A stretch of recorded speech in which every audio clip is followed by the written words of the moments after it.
3 फेब्रुवारीपासून सुरू होणाऱ्या 12वीच्या परीक्षेवर बहिष्काराच्या संकटाचं सावट दिसतंय। कारण पुण्यामध्ये ज्युनियर कॉलेज शिक्षक संघटनेनं शिक्षण संचालक कार्यालयावर मोर्चा काढला।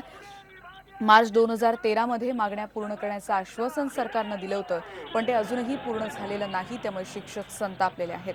मुख्यमंत्र्यांनी पुढाकार घेऊन याबद्दल निर्णय घ्यावा, नाहीतर 12वी बोर्डाच्या परीक्षेवर बहिष्कार टाकू असा इशाराही या संघटनांनी दिलाय। मुंबई, ठाणे, रायगडमधल्या ज्युनियर कॉलेजच्या शिक्षक संघटनांनी देखील आज नवी मुंबईतल्या बोर्डाच्या कार्यालयावर मोर्चा काढला होता।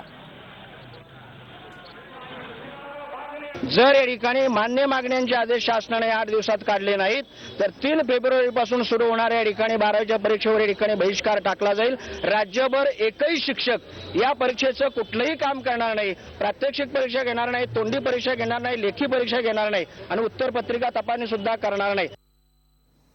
बघूया ते शिक्षकांच्या काय प्रमुख मागण्या आहेत। जानेवारी 1996 पासून त्रिस्तरीय वेतन श्रेणी लागू केली जावी। 42 दिवसांच्या संपकालीन रजा पूर्ववत खात्यावर जमा केल्या जाव्यात। 2008-9 पासूनच्या वाढीव पदांना मान्यता दिली जावी।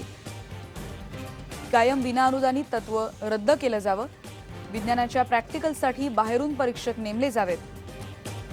ज्युनियर कॉलेज प्रशासन स्वतंत्र केलं जावं। इंजिनिअरिंग परीक्षेसाठीची ZEE ही परीक्षा रद्द करा। 2012-13 पासूनच्या शिक्षकांना तात्काळ नियुक्ती मान्यता वेतन दिलं जावं।